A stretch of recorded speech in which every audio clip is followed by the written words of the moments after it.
The phone call came on a Tuesday afternoon. I was organizing inventory at the dental office where I work when my daughter's name flashed across my screen. Heather, my only child. She was 23 now, living in an apartment across town that I helped her pay for. My name is Patricia Owens, and I'd spent 23 years trying to be the best mother I could be. I answered immediately, expecting her usual rushed hello before asking for money or advice. Instead, I heard her voice, cold, sharp, and absolutely final. Mom, I'm done. I'm cutting contact completely. You've ruined my life, and I don't want anything to do with you anymore. The line went silent except for her breathing. My hands didn't shake. My voice didn't crack. I simply said, I understand. If that's what you need right now, I respect that. But inside, my heart was breaking into pieces I wasn't sure would ever fit back together. By the next morning, everyone knew. Heather had posted about it, not directly naming me, but making it obvious to anyone who knew her. My controlling mother, my suffocating rules, how she destroyed my dreams and kept me dependent. Her friends commented with fire emojis and angry statements about overbearing parents. My sister called me, voice tight. People are talking, she said. What did you do to her? I didn't answer. I couldn't explain years of love and sacrifice in a single conversation. I simply went to work and helped patients with their root canals, smiling when they smiled, while my own soul felt like it needed serious repair. The judgment was immediate and ruthless. I was the villain in a story where everyone else got to write my character without knowing a single true fact. I found myself thinking about when things were different. Heather was 7 years old, sitting at our kitchen table with her homework spread out in front of her. She was struggling with math, frustrated and crying, ready to give up. I sat beside her, not doing the problems for her, but showing her how to break them down. You're so smart, baby girl, I told her. You just have to trust yourself. She looked up at me with those bright eyes full of hope. Back then, she believed I was her hero. Back then, she held my hand everywhere we went. I'd taken her to dance recitals and science fairs. I'd stayed up late helping with school projects. I'd been there for every scraped knee, every bad dream, every moment when she needed someone who would never leave. That little girl felt like a different person now, replaced by a stranger who saw me as her greatest enemy. The trouble didn't start overnight. Heather was 16 when things began shifting. She wanted independence, which I understood completely. Every teenager does. But she wanted independence without responsibility, without rules, without consequences. She'd stay out late and get angry when I asked where she was. She'd skip school and act like I was being unfair for questioning her about it. When I set boundaries, she'd accuse me of being controlling. When I tried to have conversations about her choices, she'd say I was suffocating her. I remember standing in her bedroom one night, after finding out she'd lied about where she was going. She looked at me with such hatred. You don't trust me, she said. You want to ruin my life. At that moment, I had no idea those words would become her truth. Then came the crisis. Heather was 18, a senior in high school, and she got involved with the wrong people. She was arrested for being in a car with kids who had drugs. Not her drugs, but she was there. The police came to our house at midnight. My heart nearly stopped when I saw the lights, but I didn't fall apart. I called our lawyer immediately. I paid the bail. I sat in a courtroom and watched my baby being processed like a criminal. Heather was terrified, and I held her hand afterward, telling her we would fix this. The charges could be expunged if she completed certain requirements, and I made sure she did every single one. I drove her to counseling sessions. I attended parent meetings. I protected her future with everything I had. During all of this, she cried and thanked me. She said she was sorry. She said she knew I loved her. That moment felt like the hardest thing I'd ever done, but I thought we'd gotten through it together. The lawyer suggested something important. Given what had happened, it would be smart to have a document in place, something that gave me the legal authority to help her if needed, to manage certain situations, to protect her interests if anything else went wrong. It was called a power of attorney form. The lawyer explained it carefully. If she ever got in trouble again, if creditors came after her, if she needed medical decisions made, this document would allow me to step in without delay. I explained it all to Heather in my living room, sitting beside her on the couch. This is just in case, I told her. It's to keep you safe. I never want to use it, but if I need to, I can. She nodded, trusting me completely at that moment. Of course, Mom, she said. I know you're trying to help. She signed the document right there. I had it witnessed and notarized. She didn't ask questions. She didn't hesitate. She simply signed away a power she thought she'd never need to take back. After that, things seemed to improve. Heather finished high school and started community college. I was proud of her. She was making good choices, and I let her know how much I believed in her. But something shifted again around her 20th birthday. She started getting embarrassed by me. I'd pick her up from college, and she'd barely introduce me to her friends. I'd send her encouraging texts about her exams, and she'd respond with one-word answers. When I tried to talk to her about her future, she'd roll her eyes like my input was worthless. I watched her pull away, piece by piece. She still came home for holidays, but she felt distant, like she was counting down the hours until she could leave. The warmth that had returned after the arrest started fading again, replaced by something cold and resentful. Her narrative started spreading at 21. She told her roommates that I'd controlled her entire life, that I'd monitored her phone, that I'd sabotaged her relationships. None of these things were true, but I wasn't there to defend myself. She told people I'd made her go to therapy as punishment, when really I'd paid thousands of dollars for treatment she desperately needed. She said I'd forced her to live at home when she wanted independence, but she was always welcome to move out. I'd never demanded she stay. She constructed this story of a cruel, controlling mother, and people believed her because it's easy to believe stories about overbearing parents. It's a narrative everyone understands. Me defending myself would sound like denial. Me staying quiet made it look like admission. Either way, I lost. What hurt most was what she said about money. Heather claimed I'd kept her financially dependent on purpose, that I controlled her by holding money over her head. The truth was more complicated. I'd helped her pay for her apartment because rent at 22 was impossibly expensive.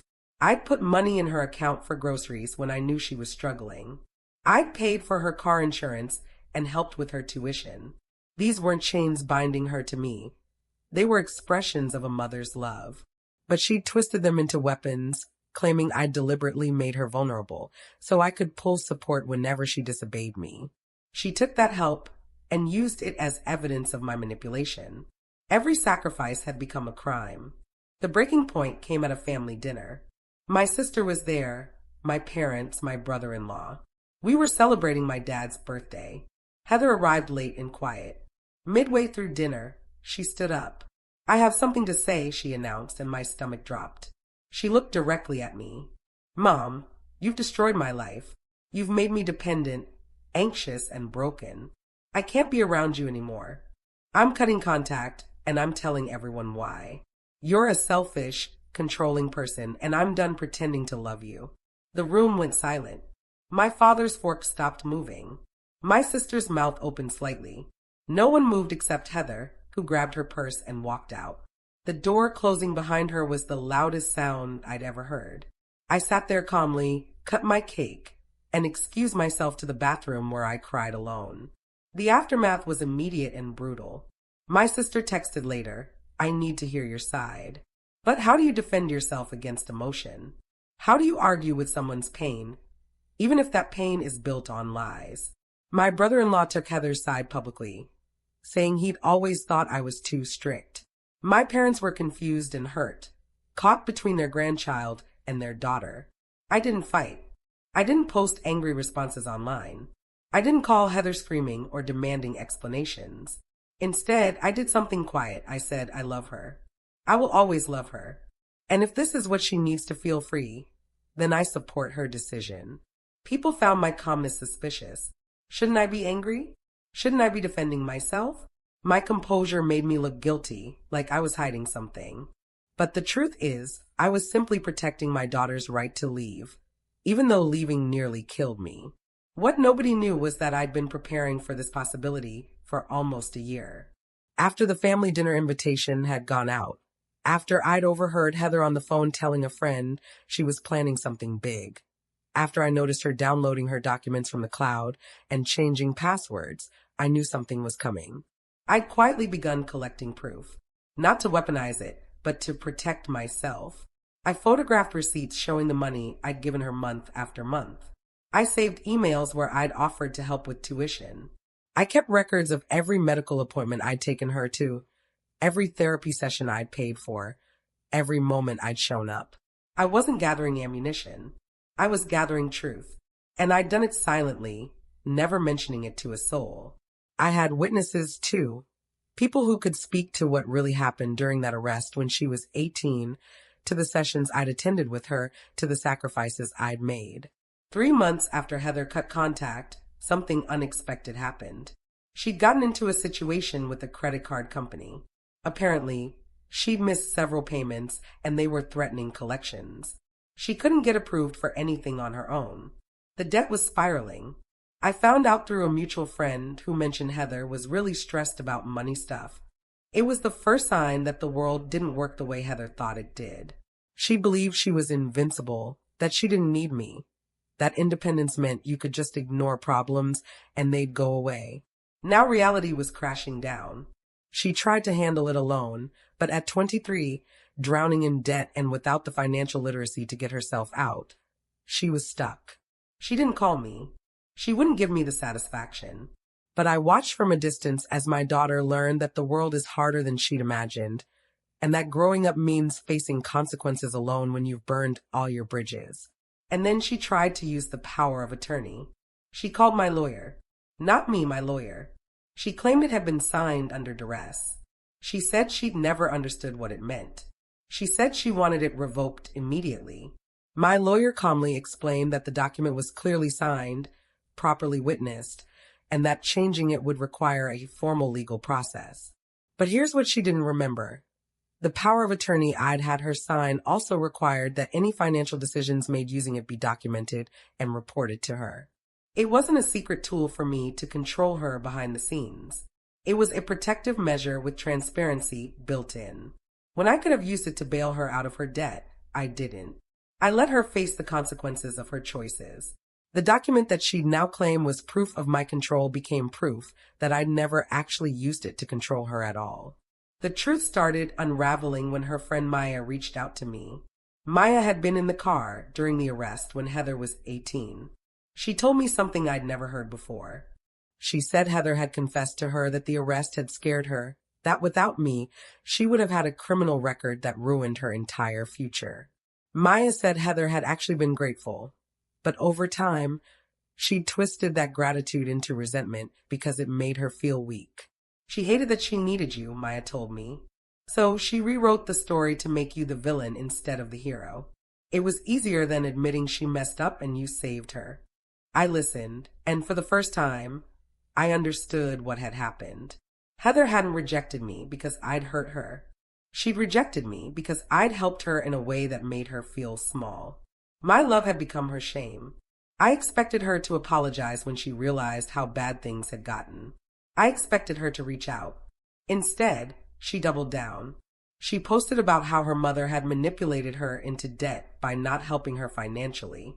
She claimed I'd deliberately cut her off to teach her a lesson. She said the power of attorney was proof of control. She rewrote the entire narrative so that even her current suffering was somehow my fault. She'd asked for independence without responsibility, received it, and now was blaming me for not stepping in to save her. It was impossible logic, but it was the logic of someone who couldn't face her own choices. Heather was escalating, not retreating. She was demanding that I apologize for not helping her while simultaneously claiming that helping her was controlling. The legal reality couldn't be ignored forever.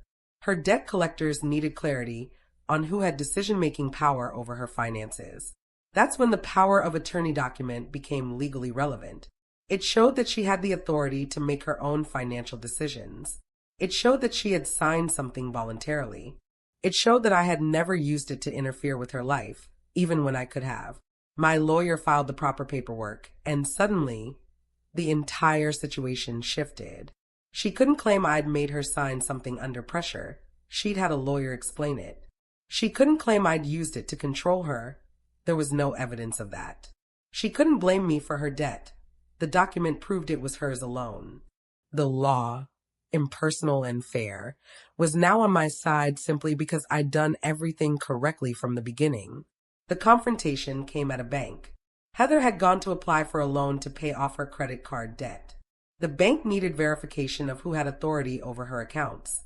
They pulled the power of attorney document I'd filed years ago, and they asked her directly, "Did you sign this knowing what it meant?" Heather's face went pale. She tried to lie, saying she didn't remember, but the bank had the notarized signature. They had the lawyer's letter explaining it. There were witnesses. I wasn't there, but I heard from a bank manager later that Heather had started crying, then angry, then demanding to know why no one had told her the truth. The bank manager calmly explained that everything was documented. There was nothing to hide. Everything I'd done had been transparent and legal and designed to protect her. It was inescapable. Reality began to hit Heather hard and fast. The debt didn't disappear. The collectors kept calling. She couldn't get approved for credit without a co-signer, and she had no one to ask. Her friend Maya started distancing herself, having heard the full story of the arrest and rescue. Heather's roommate, tired of living with someone full of rage, asked her to move out. Her college GPA had been suffering because she'd been too angry to focus on studying. The world didn't care about her narrative. The world only cared that she had bills to pay and no way to pay them.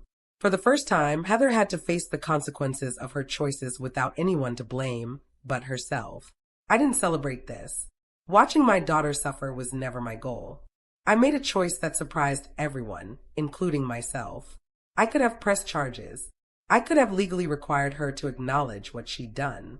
I could have forced her to understand that she was wrong. Instead, I did something simpler. I enforced boundaries with love. I sent her a letter, not a text, but an actual letter saying that I would help her with her debt, but only under specific conditions. She would have to acknowledge the truth of what had happened during the arrest. She would have to work with a financial counselor, so this never happened again. And she would have to understand that our relationship would be different moving forward. I wasn't offering unconditional forgiveness. I was offering conditional help, which is what a healthy parent does. She could come back, but she would have to change. The shift in how people saw me was subtle but significant. My sister called and apologized. She said she'd been talking to other people who knew our family, and they'd told her the real story about the arrest, about how I'd paid for everything, about how I'd never actually used the power of attorney to control anything. My brother-in-law sent a message saying he'd misjudged me. My parents started talking openly about how they'd always known I was a good mother, but they'd been uncertain what to believe. The community opinion that had turned against me so quickly began turning back. Not because I'd fought for my reputation, but because the truth was undeniable once it was finally revealed. People felt foolish for believing Heather's version so completely. But there was one final truth that nobody fully understood. I'd given up a lot for Heather that went beyond money. I'd stayed in a job I didn't love because it had good health insurance and flexible hours. I delayed going back to school for my own degree because I needed to be present for her. I'd sacrificed relationships with people who didn't support my parenting choices. I'd absorbed her anger, her accusations, her rejection, all while continuing to love her unconditionally. I'd watched her believe lies about me while I stayed silent. I'd lost years of my life to her happiness and protection, and I'd never, not once, asked her to repay that. That sacrifice was something I'd never expected her to understand because she was too young when she was benefiting from it. But now, facing her own adult struggles, she was beginning to see the weight of what her mother had carried. 3 months after I sent that letter, Heather called. She didn't ask for money immediately. She asked if we could talk. We met at a coffee shop near her apartment, Neutral Ground. She looked smaller somehow, like the anger had been holding her up, and now that it was gone, she was fragile. "I'm sorry," she said, and started crying. "I understand now. I understand what you did. What you gave up. How I twisted it all." I listened without interrupting. She told me she'd started therapy again, this time voluntarily, and her therapist had helped her see how she'd constructed a false narrative to protect her ego. Accepting that she needed me felt like weakness, so she made me the bad guy instead.